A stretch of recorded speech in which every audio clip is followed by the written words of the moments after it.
Eccoci rientrati in studio con Di Sabato Pomeriggio e adesso la consueta rubrica di libri organizzata da Antonella Sotira. Oggi, solo eccezionalmente per oggi, non va in diretta qui dallo Studio 1, ma l'abbiamo registrata l'8, quindi 2 giorni fa, nello studio del telegiornale, sempre negli studi qui di Cusano Italia TV. Ius Arte Libri, Antonella Sotira e il suo ospite.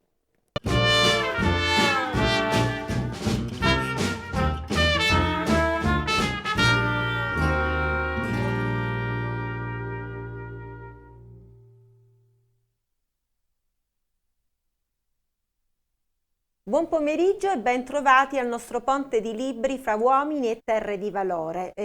Oggi abbiamo con noi un ospite eccezionale perché intanto possiamo dire senza ombra di dubbio che avremo con noi un pezzo della storia italiana, un pezzo che ci è molto caro ed un autore, uno scrittore che nel 2018 ha vinto l'edizione del premio Il Ponte della Legalità come miglior saggio con il libro Sempre da capo.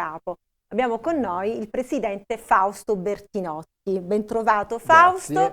È difficile presentare Fausto Bertinotti, certo è che lui non ama molto gli appellativi, forse quello che è più in uso e quello che gli è più caro, come spesso volte ci ha rivelato, è quello di sindacalista. È consuetudine ormai tra noi però darci del tu e quindi qui sarà semplicemente Fausto. Fausto che in questo libro, in questo saggio di grande attualità, nonostante sia un saggio pubblicato da Marciano Press nel 2014, è un libro in cui lui conversa con Roberto Donadoni, che è il direttore editoriale di Marciano Press, un libro con una prefazione del cardinale Gianfranco Ravasi, un libro dove si parla di fallimenti o di sconfitte, una sconfitta ideologica, una sconfitta personale, ma un libro di grande speranza. Che differenza c'è tra la sconfitta ed il fallimento, Fausto? Viene a proposito la domanda perché riguarda il mondo da cui provengo, il Novecento. E nel Novecento il mondo che è stato segnato dalla rivoluzione. E non solo quella d'ottobre, quella rivoluzione come idea del cambiamento del mondo, della società, come utopia e pratica. E quel mondo ha fallito su un lato e è stato sconfitto sull'altro. Ha fallito nell'Unione Sovietica, i paesi dell'Est, nelle città post-rivoluzionarie, ed è stato sconfitto ad ovest, il movimento operaio. Lo dico perché così rende chiara la differenza. Fallire vuol dire che tu ti sei dato un obiettivo, lo hai perseguito e questo obiettivo non è stato realizzato o addirittura si è rovesciato, come nella vicenda dell'ottobre, una rivoluzione costruita per liberare da ogni forma di sfruttamento e di alienazione. L'Unione Sovietica si è trasformata, strada facendo, in mezzo a vicende enormi, in un regime oppressivo. Quello è un fallimento. E quello del movimento operaio a ovest invece è una sconfitta, avviene sul campo, negli anni '80, quando, come dirà un sociologo molto interessante, cioè Luciano Gallino, si rovescia, il mondo si rovescia, il rapporto di classe si rovescia. C'è appunto il rovesciamento del conflitto di classe. Vuol dire che fino allora la lotta l'avevano fatta i lavoratori contro i padroni e da quel momento in poi invece sono i padroni che fanno la lotta contro i lavoratori. Ed è quello che accade.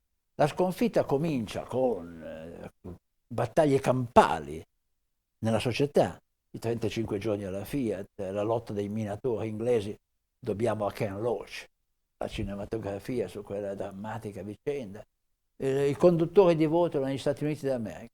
Il movimento operaio che aveva avuto la grande ascesa negli anni '70 viene sconfitto e comincia una rivoluzione capitalistica, una vera rivoluzione capitalistica che ci conduce fin qua. Fausto, questo libro parla anche della tua esperienza personale, come dice Gianfranco Ravasi, non c'è apologia, non c'è celebrazione, non c'è neanche retorica, quindi ti consegni in questa conversazione e poi arrivi ad un'affermazione quasi rivoluzionaria, perché dici che in questa assenza della politica il vero rivoluzionario, il vero politico è Papa Francesco. Anche di più, si può anche osare di più. È vero che il mondo politico attuale, soprattutto quello dell'Occidente, è afflitto da nanismo, cioè non esistono. Basta fare i confronti. Voi, che so io, siccome guerra è guerra, prendete la crisi di Cuba che sembrò portarci negli anni 60 alla guerra mondiale. Ma chi si fronteggiò? Da un lato c'era un grande Papa, che aveva inaugurato il Concilio Vaticano II Giovanni XXIII, ma dall'altro c'erano i protagonisti che si chiamavano Khrushchev, Kennedy, Tito, Mao Zedong, De Gaulle, e possiamo andare avanti. Provate adesso a parlare dei nomi dei leader politici che in Occidente guidano la guerra. E uno fa fatica a ricordarsene i nomi. E anche se se li ricorda, poi naturalmente non possono passare per statistiche. Questa crisi drammatica della politica, veramente drammatica, è foriera essa stessa di instabilità, incertezza, crisi. Quei giganti, di fronte all'insorgenza di una crisi drammatica, sapevano come fronteggiarla. Erano avversari, a volte persino nemici, ma di fronte a un rischio che coinvolgeva non solo una parte, ma l'umanità, trovavano la soluzione politica. Oggi, come ha detto giustamente il pontefice, inascoltato peraltro, siamo di fronte alla terza guerra mondiale a pezzi. Ognuno di questo pezzo rimane isolato e perpetua il suo disastro.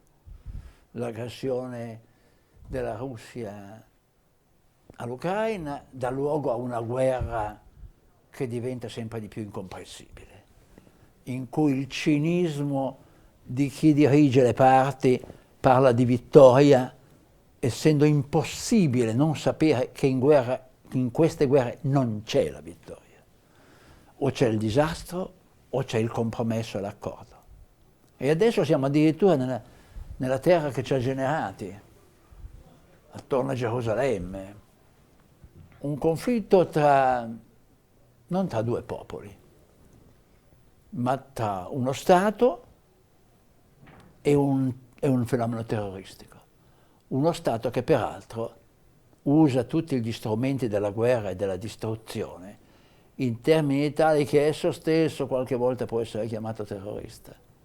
E in ogni caso, in assenza di una soluzione politica, una tragedia immane. Ma ogni tragedia ci riconduce lì. Appunto, tu parlavi prima di fallimento e o sconfitta. Qui siamo insieme di fronte al fallimento e alla sconfitta della politica in Occidente. Se volessimo proprio osare, dovremmo dire della democrazia. Insomma, uno scenario un po' inquietante, però questo libro non è un libro pessimista. Abbiamo detto che infatti il premio va non solo per la forza giuridica, di impegno socio-giuridico del libro, ma anche perché è un messaggio di speranza. In fondo sempre da capo è un'incitazione a ricominciare, a rialzarsi. Quando, per citare un certo Bettinotti, ci si affaccia sull'abisso, si deve fare il balzo della tigre.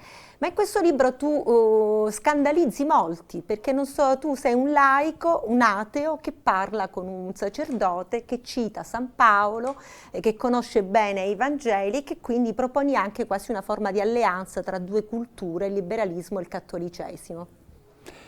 Due culture sì, liberalismo e cattolicesimo no, perché io penso che il liberalismo tutto quello che doveva dire l'ha detto. Per cui il dialogo secondo me è tra due fedi. Una fede che è quella religiosa, naturalmente nella sua secolarizzazione, e un'altra fede che è quella che abbiamo chiamato rivoluzionaria e che oggi è l'alternativa alla catastrofe. La catastrofe è immanente. Diseguaglianze come mai ci sono state attraverso i nostri paesi. La crisi climatica ci porta di fronte a devastazioni quotidiane che vediamo a occhio nudo. Reinsorgono i nazionalismi, gli imperi, i conflitti tra gli imperi. La guerra è diventata parte ordinaria del panorama e dunque non un'esigenza utopica anche, ma soprattutto un'esigenza messianica deve essere ripresa dalla politica. Per ricominciare da capo bisogna davvero ricominciare da capo. Non diciamo così, battere gli antichi sentieri. E il messianesimo è la risorsa della politica o quando sta vincendo e affacciando un mondo nuovo, o quando ha perso e come la Fenice deve rinascere dalle proprie ceneri. C'è uno scrittore della crisi che io amo molto e che ha scritto dei libri potentissimi. In uno di questi, che se non ricordo male è proprio sul concetto di storia, racconta un aneddoto che secondo me è molto significativo di questa alleanza di cui tu parli, ed è la seguente. Si racconta un episodio del Settecento in cui c'era un fervore per cercare l'uomo nuovo che sorgesse dentro l'innovazione tecnico-scientifica, l'automa, il creatore che forgiato dalla scienza e dalla tecnologia diventa un altro uomo, l'automa. E racconta che questo automa viene creato e però ha una specializzazione, gioca a scacchi e si fa una fama di grande giocatore di scacchi. E da tutto il mondo arrivano i migliori selezionati da ogni paese o autoselezionatisi per giocare a scacchi. E l'automa vince sempre.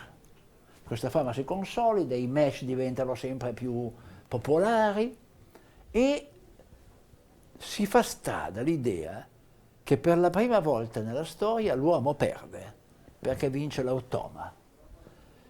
Se non che una sera l'uomo delle pulizie, guardando questa grande macchina che è l'automa, vede che si apre nel basamento dell'automa uno sportello e esce un nano storpio e gobbo che, nascosto nella macchina, conduceva e vinceva la partita. Era il nano che vinceva la partita. La metafora vuol dire che la macchina è il movimento operaio, diceva questo gigantesco autore, e chi era il nano gobbo? La teologia politica, cioè appunto l'immissione di un elemento messianico nella storia della politica. Secondo me aveva ragione, dovremmo affidarci al nano gobbo. Esiste? Io penso che è esistito e può tornare a esistere. Questa volta dobbiamo un po' contare su quella che nel cattolicesimo, nel cristianesimo, è considerato molto importante, cioè l'imprevisto. Contare sull'imprevisto.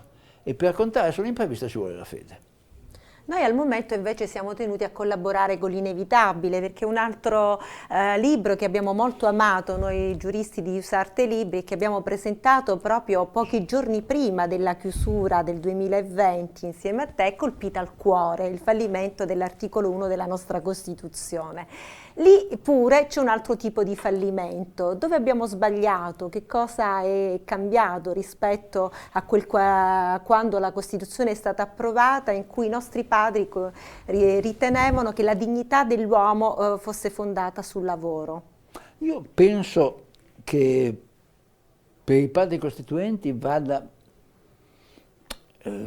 applicata lo stesso taglio di analisi e di ragionamento che facciamo per il movimento operaio. Non hanno fallito, sono stati sconfitti. Si può tagliare a pezzi il dopoguerra italiano, almeno dal punto di vista del rapporto tra la costruzione del paese, e si può vedere che dopo una fase complessa, anche in un mondo attraversato dalla guerra fredda, dai due blocchi contrapposti, dallo scontro nel paese, tra il blocco democratico cristiano e quello comunista, tra il padronato e il movimento operaio, con anche i fenomeni di repressione che si erano venuti manifestando. Bisogna ricordare che la polizia spara sugli operai in sciopero fino agli anni 70, fino all'inizio degli anni 70, Avola. Ma c'è poi una grande fase di ascesa. Sono grosso modo quelli che gli economisti chiamano i 30 anni gloriosi. E in quei 30 anni, in particolare in Italia negli anni 70, la Costituzione viene avvicinata al popolo, se volete, il Paese viene avvicinato alla Costituzione, perché sono grandi riforme. Cioè, il Paese è attraversato anche dal terrorismo, una vicenda drammatica, ma le riforme si impongono il loro cammino, quello della sanità, quello della scuola, quello delle pensioni, quella dell'avanzata di una cultura che i sindacalisti chiamavano l'egualitarismo. E in Italia ci sono delle innovazioni anche culturali, non so, oggi si parla di recinti, di muri. Allora i muri venivano abbattuti. Come l'abbattimento dei muri che richiudevano persone costrette a una vita povera nei manicomi. Va detto che si abbattevano muri, si creavano diritti, perché quella è anche quella un'epoca in cui c'è una grande i diritti fuori. Sociali e i diritti personali stanno insieme. A proposito della lacerazione drammatica di oggi degli uni con gli altri, lì stanno insieme e si invera ciò che è il progetto dei costituenti, cioè l'idea che la democrazia vive solo se è sorella dell'eguaglianza. Simul stabunt, simul cadent, non c'è niente da fare. Ed è così accaduto. Quando questa fase ascendente è stata fermata, da quello che abbiamo chiamato prima la sconfitta, ed è scesa in campo una rivoluzione restauratrice, quella si è divorata le conquiste e ha sostanzialmente sospinto la Costituzione fuori dal campo della realtà. L'ha spinta, diciamo, su un terreno che sembra essere consegnato all'utopia. Concordi che forse un eccesso di mercificazione anche della stessa dignità umana ha contribuito a questo fallimento? Io ho una domanda un po' provocatoria da farti, perché sembrerebbe, qualcuno ha adombrato il sospetto che il tuo libro voglia lanciare questo messaggio: sono stato tra i vinti ma ero nel giusto. È questo il senso? Sei tra i vinti ma giusti? Beh, diciamo la prima, ero tra i vinti, è sicuro, come ha detto meglio di me un uomo della mia stessa generazione, allora un amico che abbiamo perduto troppo presto, Giorgio Gaber, cantò "La mia generazione ha perso". Appartengo a quella generazione, condivido la tesi di Gaber, abbiamo perso. E eravamo nel giusto, non ho nessuna difficoltà a dire sì. Sì, perché eravamo dalla parte degli ultimi e dalla parte degli oppressi. Beh, poi essere nel giusto è una questione anche di coscienza, e quindi sicuramente se tu ti senti di fare questa affermazione... Di coscienza, ma è anche un fatto che chiede in campo una comunità, non basta dirlo da soli. Bisogna dirselo in tanti. Sì, siamo certi che siamo in molti a pensarla così. La tua ultima fatica letteraria è Pace e Rivoluzione, un tema anche questo che sembra antinomico, insomma quasi un paradosso. Speriamo di riaverti con noi, quindi consiglio la lettura di questo bellissimo saggio, sempre da capo, di Fausto Bertinotti. Io consiglierei di leggerlo anche insieme a Colpita al cuore, e poi augurarci di ritrovarci qui per altri consigli e buone letture di impatto sociogiuridico con la nuova fatica di Fausto Bertinotti, Pace e Rivoluzione. Grazie e buon pomeriggio. Grazie, grazie. Eccoci rientrati in studio, grazie ad Antonella Sotira e al suo illustre ospite che devo dire ha rivoluzionato tutto l'Ateneo, una persona di un carisma eccezionale, lo aspettiamo in studio quanto prima. Volevo solo ricordare all'inizio della rubrica, non l'ho detto ma ci tengo a dirlo soprattutto in questa puntata, che la nostra rubrica Ius Arte Libri è proprio un premio letterario ed è al 13° anno di vita, e questo premio l'ha appunto ideato l'avvocato Antonella Sotira, che in questo momento ci guarda da casa, ma solo per questa puntata, perché avevano un impegno sia lei che l'onorevole Bertinotti, e quindi abbiamo deciso di registrare. Detto questo, io sono qui con due ospiti, due cari amici che sono venuti a trovarmi, finalmente ci siamo riusciti, Omar Iafisco e Emanuela Petroni. Omar, ciao, anche scrittore, perché proprio oggi lo dicevamo, che abbiamo avuto il nostro vescovo che tornerà dopo per una piccola promozione. Tu hai scritto un libro contro Asmodeo. Contro Asmodeo, sì, di cui ho avuto il piacere di parlare anche con lui, devo dire, è una persona carinissima. Poi vabbè, carismatico, lui molto eccezionale. carismatico, E sì. Asmodeo, diciamolo per chi non lo sapesse, È un demone. è un demone, è uno dei più cattivi, no? Sì, esatto. il primo. Quindi diciamo vi siete scambiati anche qualche battuta su questo. Sì. Bene, accanto a te con questo cappello eccezionale, favoloso, lo voglio, te lo invidio, bellissimo. Poi tu sei sempre così colorata.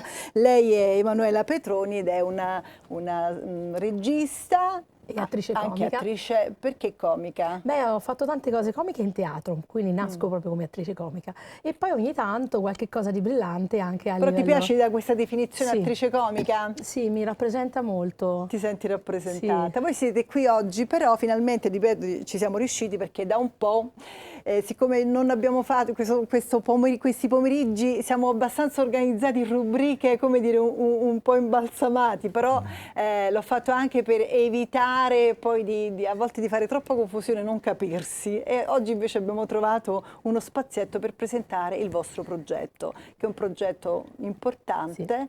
Sì. E Molto. chi ce ne parla? Beh, inizia lei. Inizia lei, giustamente. Prima le donne.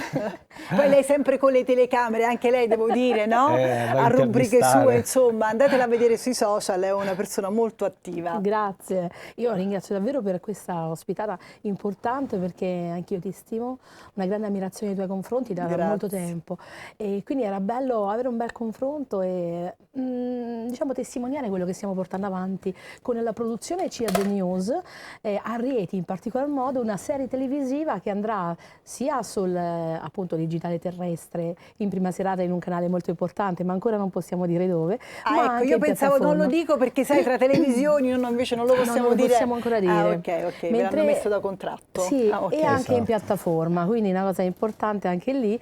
E possiamo dire però due nomi importanti che parteciperanno.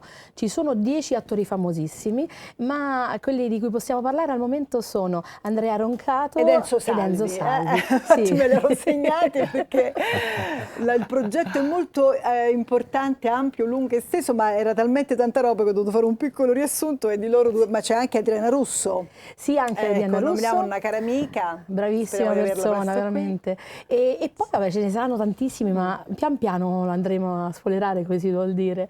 E la cosa bella è che noi andremo a fare cineturismo, di conseguenza è un progetto in cui noi andremo a parlare di un territorio particolare, il Reatino. Si tratta appunto di una delle città del Lazio, Rieti, in cui ci sono dei paesi meravigliosi. La regione Lazio, giustamente... Come mai vi siete concentrati lì? Beh, perché io sono di Rieti, e quindi è un po' autobiografica come situazione, quindi avendola scritta già da tempo, ultimamente insieme ad Omar abbiamo deciso di portare avanti Paesi Uniti della Sabina, che era nata inizialmente come TV, associazione e tante altre belle cose appunto per quanto riguarda la comunicazione in Sabina, ma oggi in particolar modo è diventata una serie televisiva a più puntate, 10 Come puntate. mai con Omar? Beh, perché Omar è molto sensibile a questo argomento. Sì, anche perché io in questa nuova esperienza farò l'attore, no? Sì. Tu Quindi sai, sei io attore. non mi faccio mancare niente nella ma vita. infatti io mi faccio, ricordo che tu comunque, faccio tutto. vabbè, l'attore già l'hai fatto, non è Sì, che... sì, nel mio cortometraggio ispirato al libro. In questo caso sì, farò l'attore, farò il parrucchiere del villaggio. Sì. Che è una cosa che comunque anche quella ti appartiene molto. Che mi appartiene perché è il mio primo lavoro. Noi abbiamo proprio un minutino di tempo stretto per dire qualcosa di importante che ancora vogliamo dire riguardo il progetto, a parte Riguardo salutare il papà progetto, tuo, la cosa- Lucio Sesto Senso, un cantante bravissimo, Napoletano. importantissimo, comunque negli anni 70 grandi successi, ha vinto il Festival di Napoli, che so che ci segue da...